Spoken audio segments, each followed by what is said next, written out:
السلام عليكم.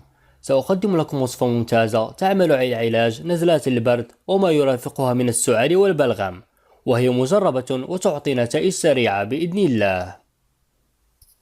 بالنسبة للوصفة الأولى، نقوم بغلي كوب كبير من الماء، ثم نضيف عليه قطع صغيرة من الزنجبيل الطازج. فمن المعروف مدى فعالية الزنجبيل في قتل البكتيريا وطرد البلغم. ثم نضيف عليه قطرات من الليمون، ويترك لمدة 10 دقائق حتى يصبح دافئا.